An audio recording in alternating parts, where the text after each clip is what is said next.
Welcome to back once again Hemant Karwar YouTube चॅनलवर आपलं स्वागत आहे मित्रांनो. तर मित्रांनो, यावर्षी 2 वर्षापासून थोडं पावसाचा थोडासा प्रॉब्लेम आहे. तर ह्या वर्षी तर खूप जास्त प्रॉब्लेम आहे मित्रांनो. तर पाऊस वगैरे कमी आहे, तर उत्पादन कमी झालेलं आहे मित्रांनो. आपण कापूस आणि मक्का आणि आपली बागायती जमीन असल्यामुळं आपण हे सर्व पिकं घेत असतो. विहीर वगैरे सगळं आहे, बागायती जमीन आहे. 4.17 एकर जमीन आहे बागायती. तर मित्रांनो, आपल्याला ती जमीन 2 वर्षापासून पडीत आहे. रस्त्याचा थोडासा प्रॉब्लेम आहे. तर मित्रांनो, ते आमचे मोठे वडील वगैरे आहे ना, तर त्यांच्या नावावर वगैरे आहे. तर त्याचं काम आपण ह्या वर्षी कंप्लीट सुरळीत रस्त्याचं काम झालेलं आहे मित्रांनो. फक्त JCB वगैरे घेऊन त्याची लेवलिंग वगैरे झाली आहे ऑलरेडी पहिलेच. फक्त रस्ता जाण्यासाठी तर 10 ते 12 फूट रस्ता पाहिजे. तर त्यांचं ते आपल्याला काम कंप्लीट करून द्यायचं आहे मित्रांनो. तेवढं एक टार्गेट आहे मित्रांनो. आपल्याला तेवढं ते काम करायचं आहे.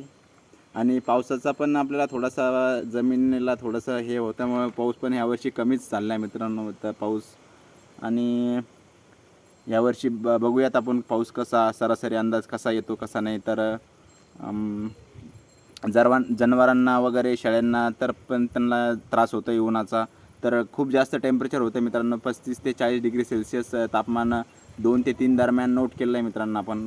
तर आपण याचा व्हिडिओ आपण कालच्या व्हिडिओमध्ये बघितला असेल, तर त्या व्हिडिओला तुम्ही निश्चित मित्रांना शेअर करा मित्रांनो. तर तो व्हिडिओ तुम्ही निश्चित बघा. तर आपण हाय टेम्परेचरला आपण कसं कमी करता येईल, आपण जनावरांना कसं हिरवगार चारा वगैरे कसा उत्पादन करू शकतो, याविषयी आपण नवीन नवीन टॉपिकवरती व्हिडिओ वगैरे आपण बनवलेले आहेत.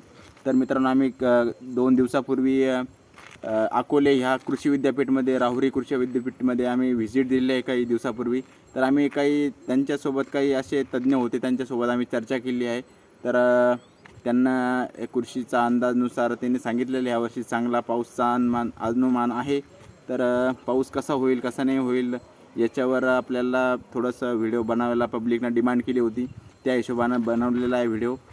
आणि मध्यंतरी आणि रस्त्याचा पण आमचा थोडंसं फॅमिलीचा रस्त्याचा पण थोडासा प्रॉब्लेम आहे. तर तो प्रॉब्लेम पण आपण सॉल्व करणार आहोत. तर 1-2 जणांना आपण 4-5 जणांना बोलून ही गोष्टी पूर्ण सॉल्व करणार आहोत मित्रांनो. तर ती गोष्ट सॉल्व झाली म्हणजे आपल्याला शेतीचं उत्पादन कमी होईल. नाहीतर होईल कसं, तर पडीत असल्यामुळं मग टेम्परेचर पण खूप जास्त वाढेलच. मग याचा परिणाम खूप जास्त वाईट म्हणजे सर्वांना हे करावं लागेल. कारण की जमीन पडीत असल्यामुळे ना मित्रांनो, तर जमिनीची मशागत होत नाही ना बरोबर. तर त्याच्यामुळे सर्व मराठवाड्या म्हणजे गंगापूर वैजापूर लाईन जी आहे ना, इकडे लाईन, तर यांना पूर्ण त्रास होत आहे मित्रांनो, ऊन वगैरे टेम्परेचर खूप जास्त असल्यामुळे. तर ह्या वर्षी आपण ती पूर्ण बागायती जमीन आहे, तर आपण ते पूर्ण क्लिअर करणार आहोत. तर कसं आहे, तर मित्रांनो, आपण त्याचं अपडेट तहसीलदार, उपजिल्हाधिकारी जे आहे त्यांना पत्र वगैरे दिलेलं आहे पहिलेच.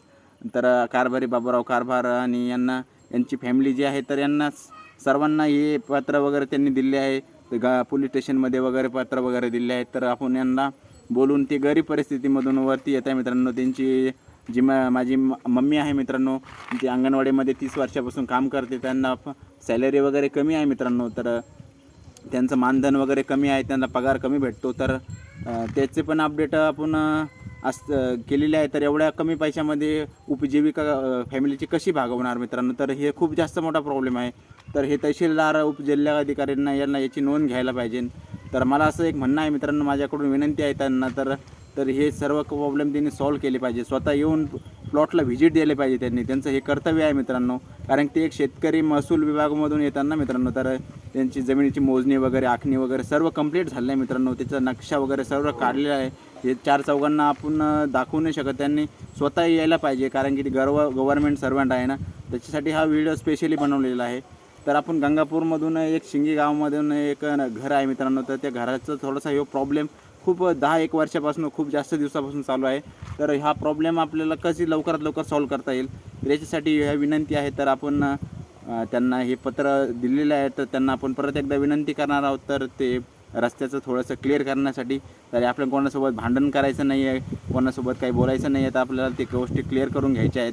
तर चला तर मित्रांनो, आपण त्या गोष्टी आपण त्यांच्याकडे सॉल्व केलं, तर आपण त्यांना विनंती करू आहोत. त्यासाठी हा पब्लिक डिमांडनुसार व्हिडिओ आहे.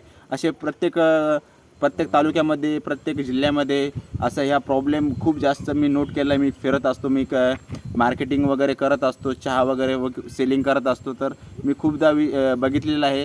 तर ऑब्झर्व केला आहे मित्रांनो, रस्त्याचा प्रॉब्लेम हा प्रत्येक ठिकाणी 100%मधून कमीत कमी 30 ते 20% अजून बाकी आहे मित्रांनो. तर मला अपेक्षा आहे सरकारकडून हा प्रॉब्लेम लवकरात लवकर सॉल्व करण्यात यावा आणि त्यांच्या फॅमिलीला उपजीविकासाठी एक मध्यंतरी त्यांना एक काहीतरी त्याचा न्याय मिळावा, कुठेतरी त्यांना हे करण्यासाठी तर आपण हा व्हिडिओ बनवलेला आहे. तर त्यांचा रस्त्याचा प्रॉब्लेम लवकरच सॉल्व होईल अशी अपेक्षा आहे मित्रांनो आपल्याला, पब्लिकना. तर हा व्हिडिओ आपण लवकरात लवकर शेअर करावा मित्रांना. तर थँक्यू मित्रांनो, हॅव अ नाईस डे.